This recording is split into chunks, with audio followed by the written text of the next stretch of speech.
Hello everyone, welcome back. Today we're going to be playing some League of Legends, learning how to carry a support, hopefully. We'll be able to carry a game of support. I am the strategy professor. Okay, let's go ahead and jump in there. So, we're going to play a Plat 4 ranked game today.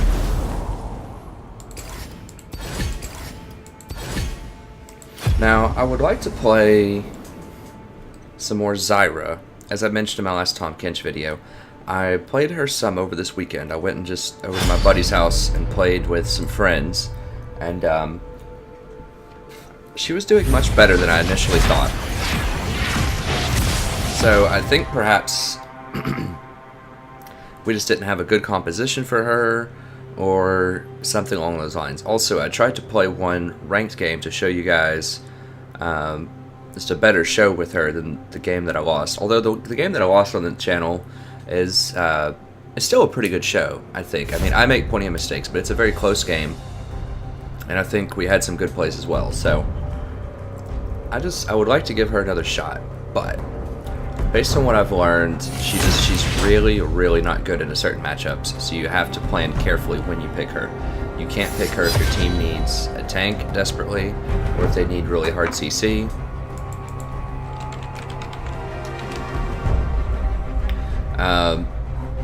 If they have a lot of assassins that can kill her really easily, she's not great. She just wants nice champions that are going to be still, and she needs to be on a team that just has enough CC to deal with priority targets. But she has great lane pressure. She can do quite a lot of AoE damage. So she's really good if you just need more AP. If you have lots of synergy with other champions in terms of stacking crowd control and burst damage, she can be quite good in those circumstances, but you definitely need to think carefully about it to think your comp through. Alternatively, I really like Nami into almost every matchup. I have a couple of Nami games on here as well. It seems like she's definitely back. So, and this is really good news for me, because I almost got to Diamond with Nami back in Season 4. I had 400 games. Now the same was true of Zyra in Season 3. I got to Plat 1, 30 LP with Zyra. This season I got there spamming Tom Kench. So all of these champions seem to be pretty viable right now. Now Nami is very good into Bard, so that's what I'll probably go with, because she has a heal and she has more harass. So, and because they picked Ashe, Nami likes to spec into Chalice of Harmony because she's very mana hungry. So that really helps because I can cleanse Ashe's ult. So those are both very good reasons to pick Nami in this matchup. Alright, Wukong's not great. It's really hard to CC him with Nami because he moves so quickly. The wave doesn't help versus him. Your bubble really doesn't help. So definitely going to be problematic. Now Tom Kench is really good into Wukong, because if they knock somebody up or whatever, they're dashing on and then I can just eat them.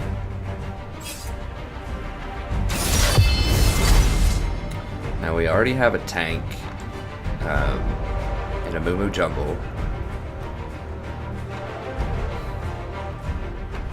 I think I'm just going to go with Nami just for the pressure. Tom Kench has really good synergy with Jhin. But I think I just want to pressure this lane in the early game. I think Bard might be able to pressure us out.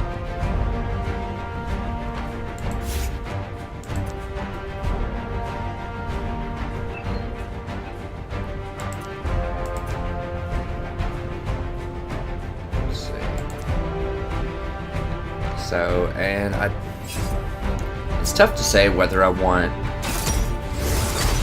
Ignite or Exhaust here, because Ignite will give us lots of extra kill pressure early, and Jhin does have some pretty good kill pressure. Because what he'll do is if I hit a bubble, then he can hit his W and perhaps even throw a trap down underneath him, and so we can chain a lot of CC together.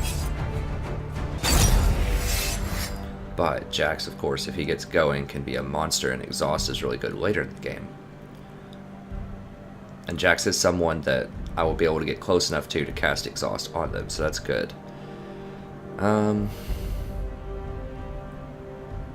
think I'm going to go for the kills early, because I think we should have an advantage in lane.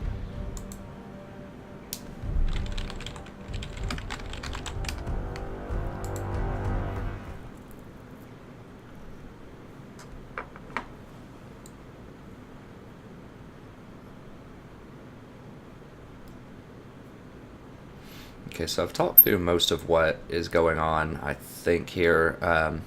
Now, Mumu is not going to be able to help us out too much early. Mumu really needs to get to level 6 before he can gank much at all. I haven't kept up with Kayle, but I think she's still quite strong in scaling into the late game. Jin's very strong scaling, and Olaf is pretty strong at scaling.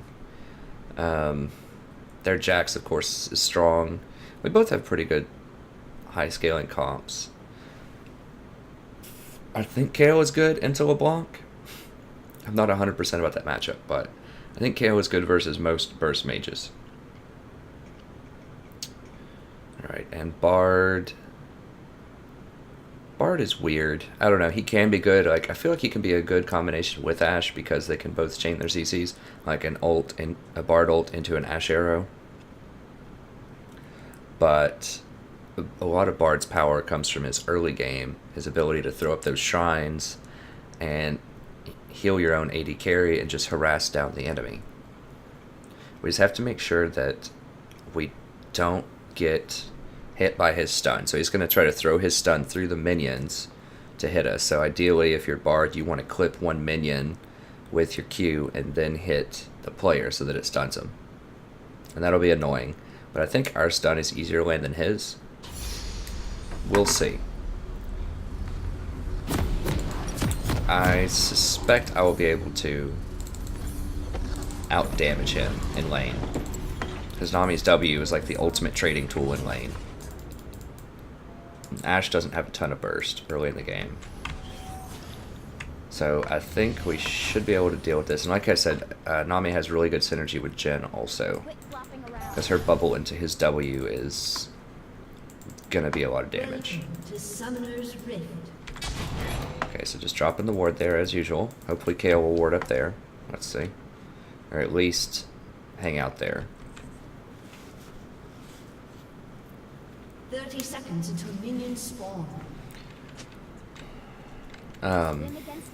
So yeah, I mean, I like this matchup. I think it's going to be favorable. I think we should be good in the early game.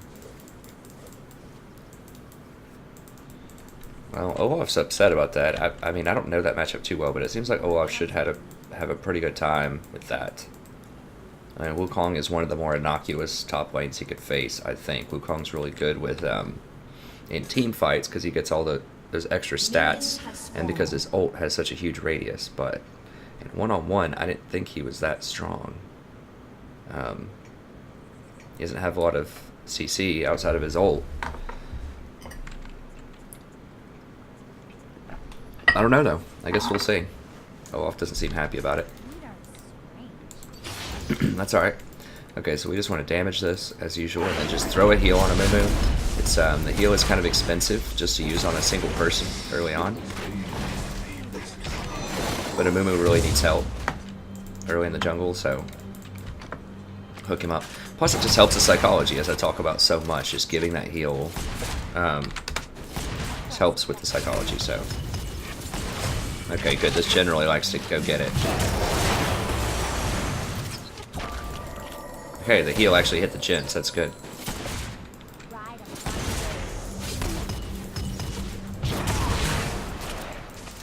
Now, I would like to hit Ashe with everything, but if I have to hit Bard, I'm fine with that.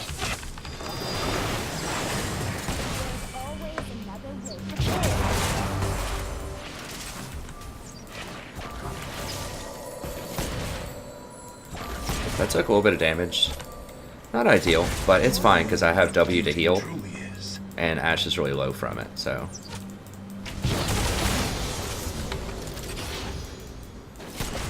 We catch Ashe with a bubble here, so when she steps up for a CC, I'm going to go for the bubble.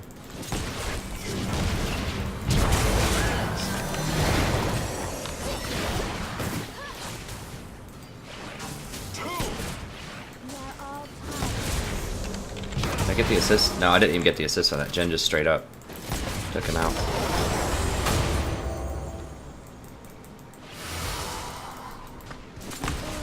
I need to watch out for the jungler. Where is he? Is he top? Like, we can see him on the map somewhere, I think, because he's lit up, but I don't see him on the map. No, we can't see him. It's just kind of confusing. I thought he was lit up. I don't think Jax is a huge threat, though, early on.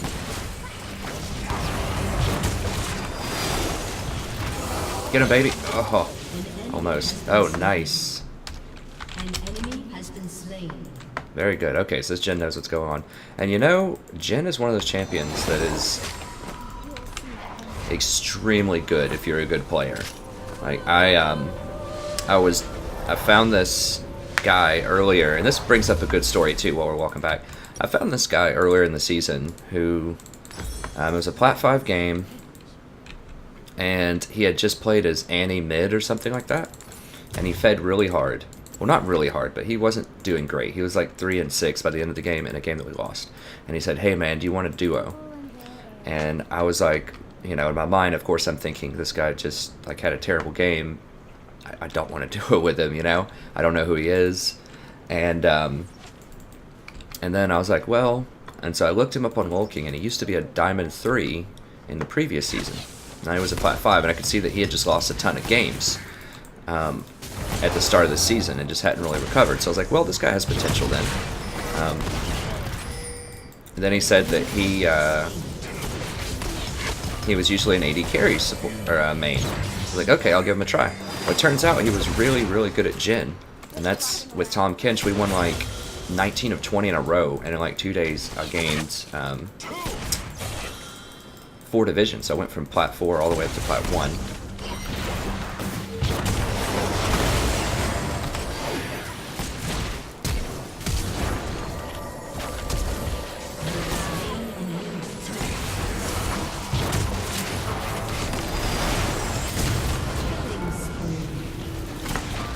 So I gave him that last one. I had to take the first one. But yeah, that was pretty good. But anyway, so it just goes to show, you know, just do a little bit of research. If someone says, hey, you want a duo, and they had a bad game, don't necessarily dismiss them outright, but do a little bit of research. I will say sometimes it can be very detrimental to duo queue with somebody, unless you know they're solid. It can hurt you. I know the temptation is, as a support, you want to, you know, duo queue with people, but that's the common wisdom, is that's how you gain elos, you duo queue with people. And that's true, I did gain a lot of elo with this guy, but, you know, your average person that you're going to play with, if you're in, you know, a correct division, is probably going to be pretty good, too. So, you have to ask yourself, is this person better than the average person I would play with? Unless they're a personal friend or you've played with them for a very long time, then maybe you can make some exceptions just to, you know, just to be friendly. But if it's just a total stranger, you know, you need to be asking yourself these questions. But anyways, we did very well, and then we ended up playing with this other jungler guy for a while, and then I just had to go. I don't think he liked that I played Tom Kinch all the time, even though we won like, you know, 90% of our games at the end, and then he was polite about it, but I could just sense that he just didn't really like Tom. And I just didn't really like playing a lot of the other champs that were in then. I mean, Alistar was pretty good, but I just had the most success with Tom by far. And I think Tom is a really good...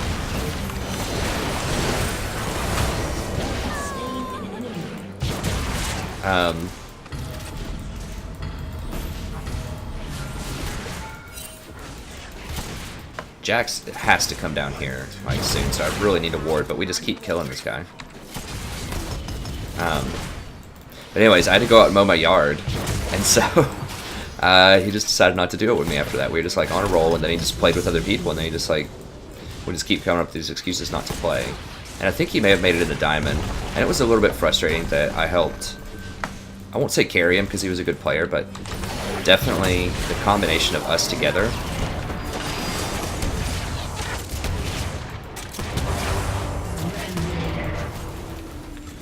Got him up to diamond, and then he just wouldn't roll with me anymore. And there was someone else who was very much like that too.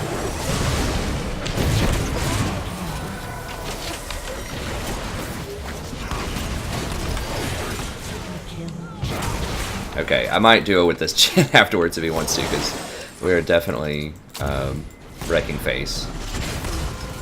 I mean, there's no shame in duo queuing. I just don't do it a lot. But we seem to be working particularly well together. And obviously, if you can get things like voice comms,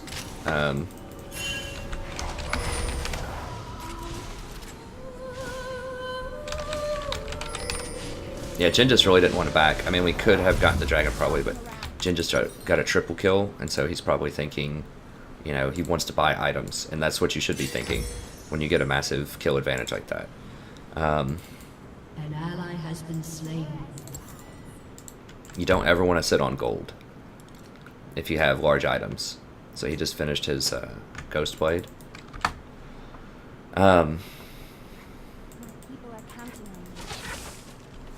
Okay, so yeah, there's just not a lot to say about what was going on. We're just chaining our CC, and we're just destroying them. Like, this Ashe is just completely not respecting the fact that this Jhin is gonna kill her in, like, instantly.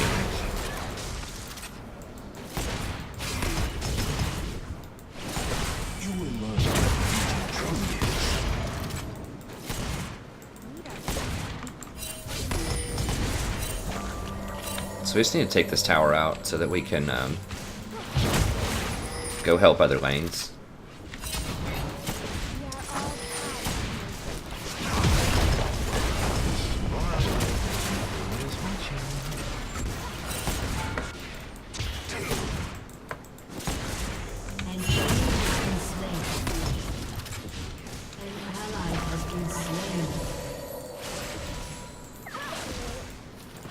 So he's just trying to make us miss as many minions as possible, which is fine. This is pretty dangerous. We know Jax is... Well, we don't know Jax is top, but...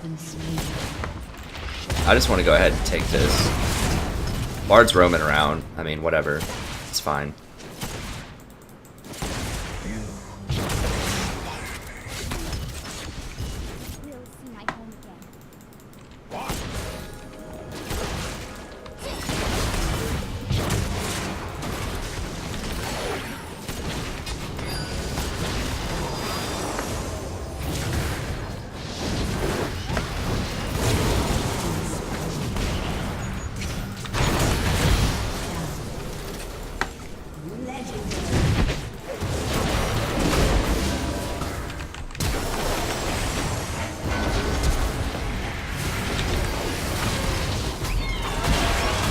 Oh, we almost got him.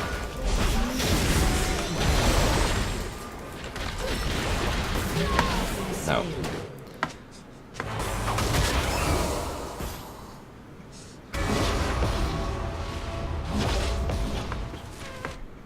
An enemy has been slain.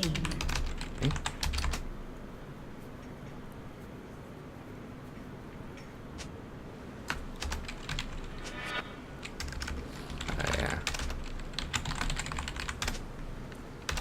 Your team has destroyed a turret. I didn't see the play that he's talking about, but okay.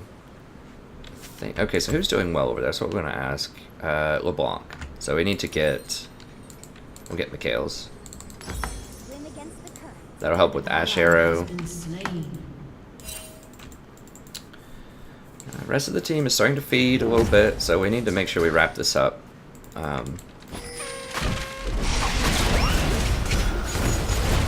Okay, good. Jin's just so good if you have CC on your team. That chain with his W is tremendous.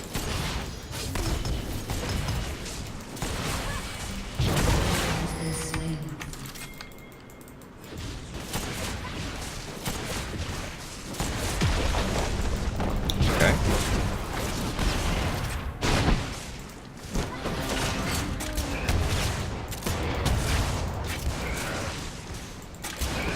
I could have gone for the CC, but I was a little worried. I see Ashe is in lane now, but I was a little bit worried about what's going on there.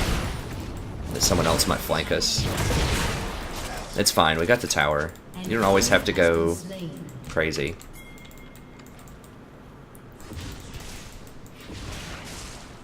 Okay, so he wants to make a play on this Jax, which is fine. He's gonna kill him, I think. Yeah, so I'm gonna come over and help him. And then we can just go kill Ashe. I don't know if we're gonna be able to get her.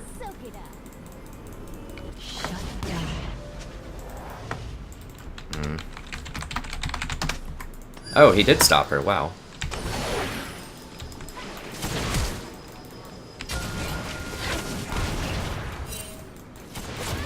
Okay, there we go. Wow, I did not realize the range on that Jhin. I think he stopped her with his W. I'm not 100%. Either that or he scared her. But that was really far.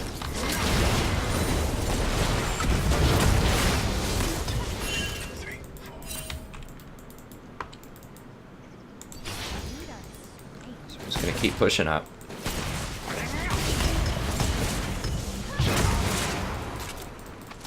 Probably wants to buy, yeah. He just got 2 or 3 kills there. What is he at? 11 and 1. No, he wants to go up. Yeah. And this Ghostblade build is pretty... I think this is pretty in vogue right now. Oh, he's going for the Maw. Wow. He's really smart. Because he knows that he has more than enough damage to just destroy people right now. He just doesn't want to die to LeBlanc. That's really the only threat on their team. So it's very smart of him.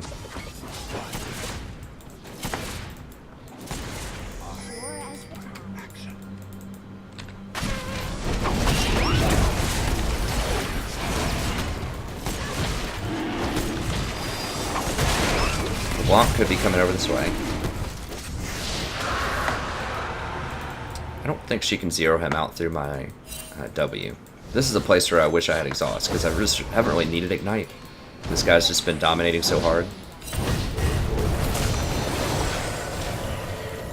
Yeah, so she can't blow him up through my W. Not yet.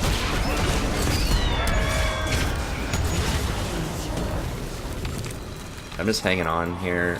I don't want to go too deep in there because I want to stay near Jhin. Because Wukong's creeping.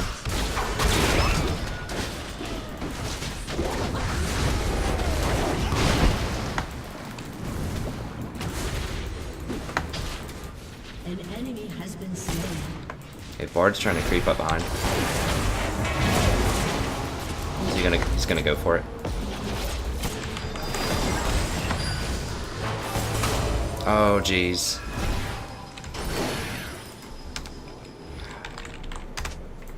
So I stood too close to him and Bard got us.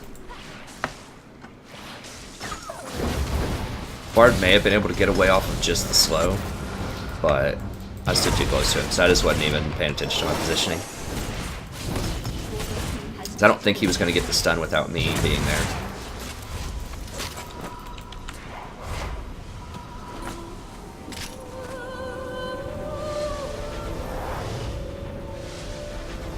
Okay, so we want Mikhail's. There's always another way.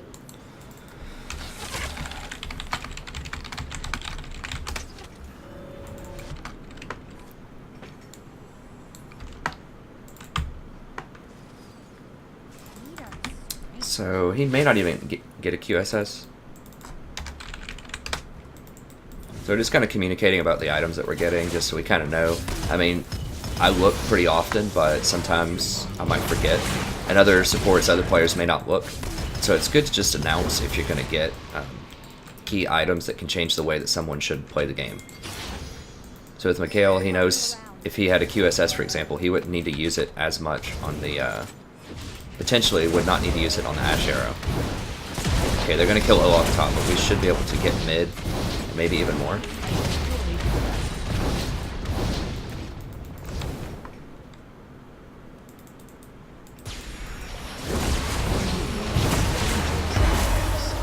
I need to ult immediately.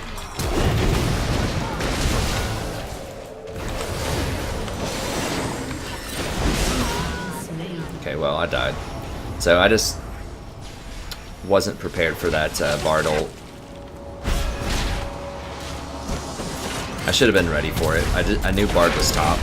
I just forget how fast that is sometimes.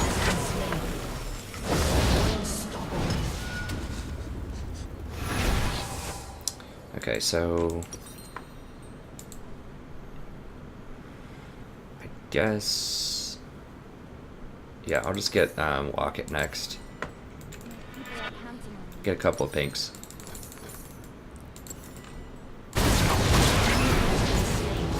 They're getting a little crazy, but we're kind of dominating this game pretty hard.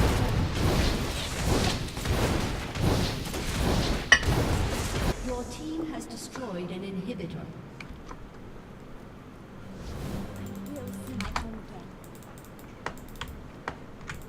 So there's not a ton for us to do right now. Jin's just going to come down and clean up this lane.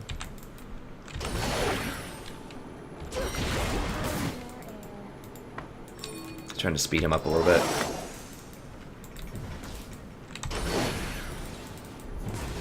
So I have the Mikhail, so I'm not really that worried about mana. Amumu's in a bit of trouble here. I should have stayed for the experience probably, but I kind of wanted to save Amumu. But I think he's dead. Well, maybe not, maybe not. Yeah, he's dead. He's definitely dead. Well, I don't know what he was like running in circles or something. I don't know what he was thinking was going to happen there. So in hindsight, I should have stayed for the experience. I probably would have been level 11.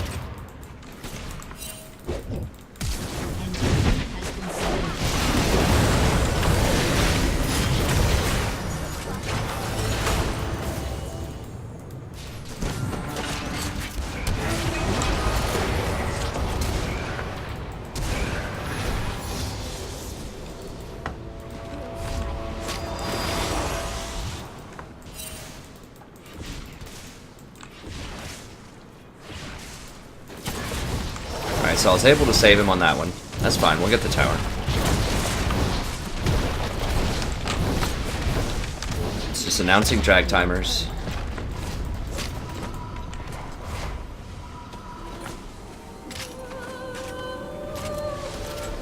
Okay, so I just waved to knock off the jacks. The Mikhail's actually saved Jin there from the LeBlanc. And then LeBlanc, I guess, just got really scared because Jin probably hit her pretty hard. Okay, I'm gonna go ahead and get this.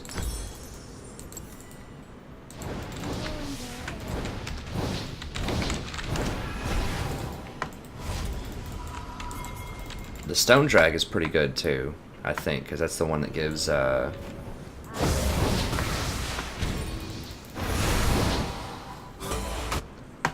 this is the fire one. Okay, the fire one's definitely good. That gives him the stats.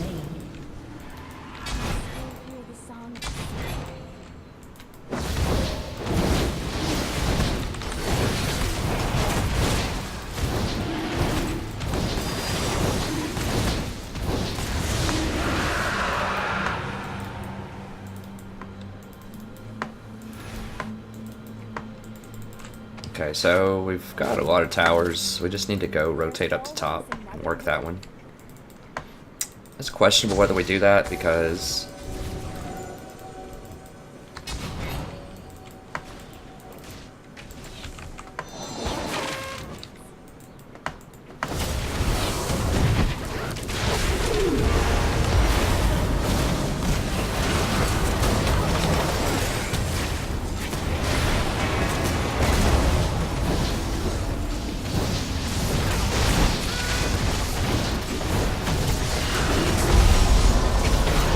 oh dang it, I could have probably healed. I was trying to save my heal for Jin, but okay, they got her. It's fine.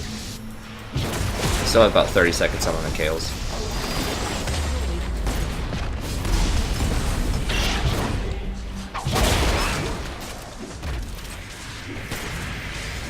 Wukong's looking at Jin. I just want to keep him topped off. I don't have a pink for him. Jin is not scared of that. Oh my gosh.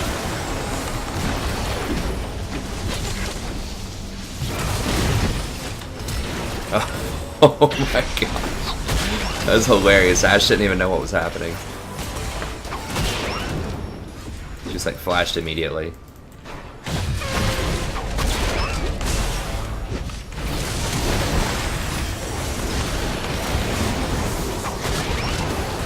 Yeah, I don't have any spells left. Yeah, we probably better get out of here. Well, no, it's LeBlanc still up. Let's just get...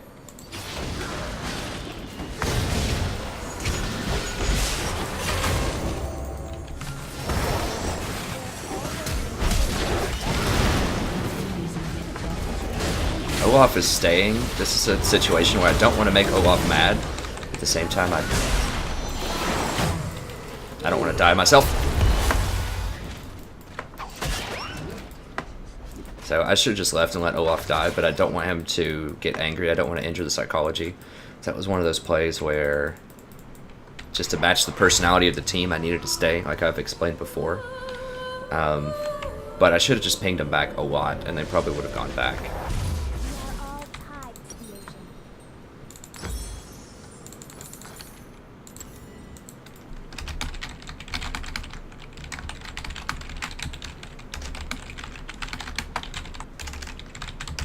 Okay, so I'm just going to say something kind of polite, and those guys know that. I'm just going to put it out there. So I'm not blaming anybody. I'm not saying, hey, Olaf, don't do that. My quest beckons. This is hilarious. It's Jin.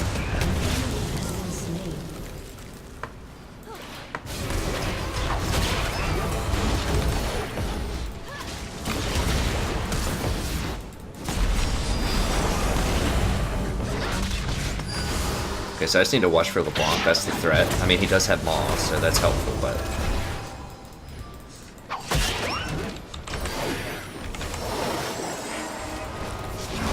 Oh, I almost got him. That was a pretty clever little move there by Bard. Wukong is also a major threat, so I just need to make sure Wukong doesn't sneak up.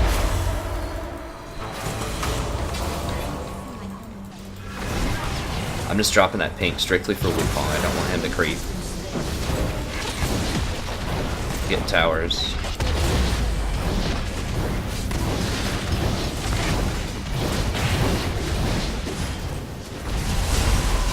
Oh jeez, this Jhin is getting up there.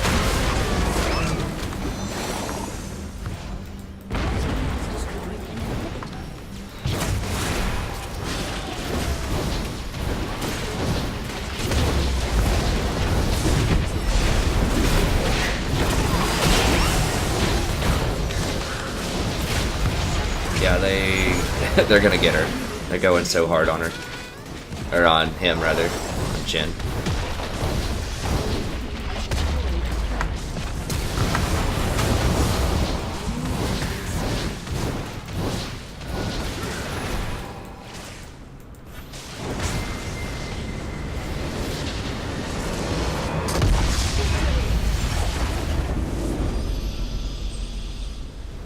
Okay, so I might post this one up anyways. That was kind of a stomp, but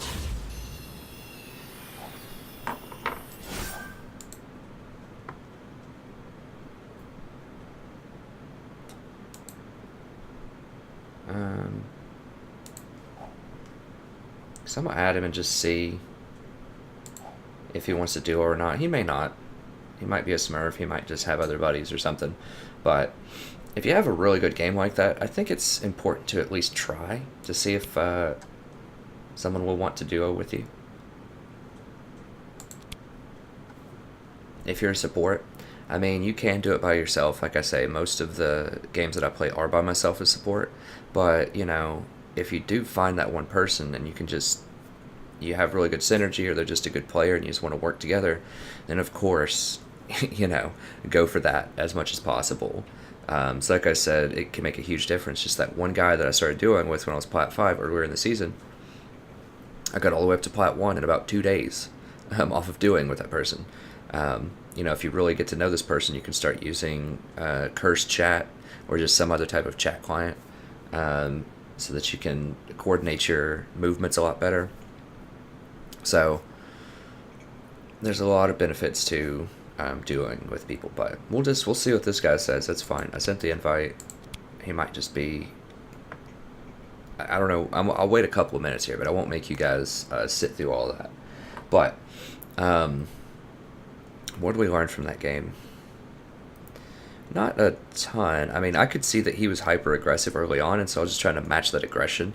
I landed, I think, a fair number of good bubbles in lane, and that really helped him get some kills. He just got some on his own, though. He's just a really good, practiced Jhin player.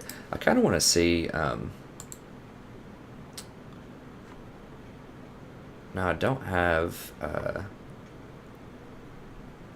I'll look him up and see. Well, let me just view his profile. I can't look him up on Lolking right now because I have all these tabs open, and I don't want to reveal any personally identifiable information. Whoa. He's gold 3?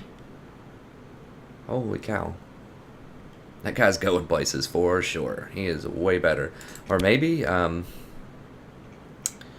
I mean, he may have just played a really good game because I was in his game. Or maybe he was just having a good game, or the Ashe was particularly bad. I don't know. I mean, support can have a huge impact on how well the lane does. Obviously, that's why I do it. Look here, it looks like he is an AD carry main. And it looks like he does fairly well. See, because he's so aggressive a lot of times, though, you can see he has quite a few deaths in some games. This game he did very well. I mean, I think I did a pretty good job of protecting him with Mikhails and all kinds of other stuff. So I just worked really well with his aggression. So his style is aggression, so I modified my style to be aggression. And I'm naturally pretty aggressive with Nami anyways. So this was a really nice fit. And yeah, Bard and Ashe really just can't do much because Bard's harass doesn't stick because Nami heals. And our CC is just vastly superior to theirs.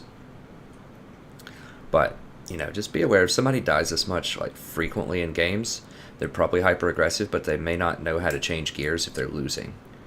You should always aim, like I think I've said in previous videos, for around 3 deaths or less per game. Just limit it to 3. That usually means that you're making good decisions and that you're positioning well. Now that may not happen all the time. So if your team is just constantly doing aggressive things, then sometimes you just have to go along with that aggression, and you might have to die with them, like what happened in their base where Olaf and all these other people were staying, and we picked up a couple more kills. It was very dangerous. Now, yes, we were winning by a lot, but as I'm sure you guys know, one of the number one ways to throw a game is to overstay after you get an inhibitor or a tower. So you know, you should try to aim for 3 deaths or less. And that's just, you can do that without being super passive too. Like, let's look at my games here. I'm not sure, I haven't looked. But, okay, so that Zyra game I had 6 or 7. It was a bad Zyra game. This other one was with my buddies and it was like 6 in the morning or something. We stayed up way too late. So this one, and we were just kind of playing around. This one I shouldn't have died that many times. It's a bad game. Now, some champions are also prone to dying quite a lot, too. Like, Zyra is one of those. She doesn't have a lot of escapes, and it's hard for her to change gears if you're behind, because you can get caught out really easily with her. But champs like Nami, even Tom, they are very good at repositioning and surviving difficult situations. They can play well from behind and from ahead. So if you'll see, now yes, I have a lot of assists and things. What I'm more interested in is the deaths most of the time. I've got 2, 7. It was a loss, and it was a rough loss. This is a rough loss also with Zyra. But normally with Zyra, if you're playing a decent game, 1 death, 3 deaths. See, there's another terrible Zyra game, 6. But 5-0, 0, 1, 3, 3, 7 with Trundle. Terrible game. 0, 3, 1, 5, 1. And then these are older games from a while ago. Yeah, May 28th. So, yeah. But if you'll notice a trend here, if you notice the trend, anytime I have more than 3 deaths, I have a loss. Every single time that I have 3 deaths or less, I have a win. And I know that that's kind of a specious correlation, or that can be misleading, right? Because it's like, well, of course, if I'm winning, then I'm not going to have as many deaths, right? It's like, well, sort of. But a lot of that has to do with having strong positioning, too. I mean, some of these games, my team died quite a lot. So look at this game, 18 deaths. So it's not like my team wasn't dying, right? Or actually, this is their team. We actually had more deaths in this game. So look at this. So Ari died 7 times. Teemo died 4 times. Our AD carry died 2 times. And Gragas died 3 times. So it's not like people weren't dying on our team. We actually won the game with fewer kills than our opponent. Or, no, we have more kills, but barely. It was a bloodbath. It was a lot of people were dying in this game. But I didn't die. And I spent a lot of time protecting Ezreal, so he didn't die. And so even in a really bloody game, you can still make it out without dying that much. Let me check one more, and then we'll call it an episode. Trying to like the Zyra game. How was this looking? Okay, so this was pretty. This is a pretty stomp game here, but anyways, we'll go ahead and call it an episode, but I just wanted to point out that that's something that you should keep in mind, is that even if you're winning or losing or whatever, you should just aim for 3 deaths or less. Sometimes it's not going to be possible, as I said, depending on what your team's doing, but if you aren't trying to help people who are dying anyways, if you are appropriately making calls and not getting your team caught all the time in bad situations, and if you are being very careful with your warding and your positioning, then you shouldn't die that much. Even with squishy champs like Nami, you shouldn't be dying that much. So, thank you very much. I think I am going to post this episode up, even though it was pretty one-sided for the most part, but I think it was a nice clinic on how to operate with a really strong AD carry and how to push an advantage. So once you get ahead, how to keep staying ahead, just CCing, constantly engaging, constantly taking towers, rotating, taking more towers, not being greedy that often when you stay. So I think all of this can be very helpful to understand, even if this game was perhaps a stomp. I think it can still be very helpful.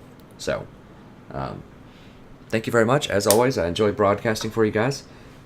If you have any comments, or you think that there was something interesting that you want to talk about this game, if you want to talk about more about how Nami synergizes with Jhin, how Tahm Kench synergizes with Jhin, if you're trying to play Jhin or you're trying to figure out how to support Jhin effectively, just be sure to ask them in the comments. I'm more than happy to take any suggestions that you offer, or to offer any advice if you ask for it. Ask for it, not ask for it. So yeah, I always enjoy the comments and having a lively discussion with you guys, so don't hesitate to put some comments in the comments section. Also, be sure to like and subscribe. As I say after every video, this really helps not only show your support for the channel, but brings greater visibility to the channel overall, which helps me produce more of these videos, and also shows other people a resource that is pretty rare on YouTube, I think, where you get these in-depth quality games, quality comments, and yeah, especially for support, because there's just not enough content out there for support, I think. So this is one of the few places where you can get full games at a fairly high level of play. Platinum's not ridiculously high, but it's still a pretty good level where you can learn a lot of stuff. And yeah, just bring other supports in here. I want to build a community of support so we can all learn together from each other in this channel. So tell your friends, tell your neighbors, just tell whoever might want to listen that that's what we're trying to do in this channel, and that I think they'll have a good time. All right, so thanks again very much. I hope to see you again next episode, and have a wonderful evening.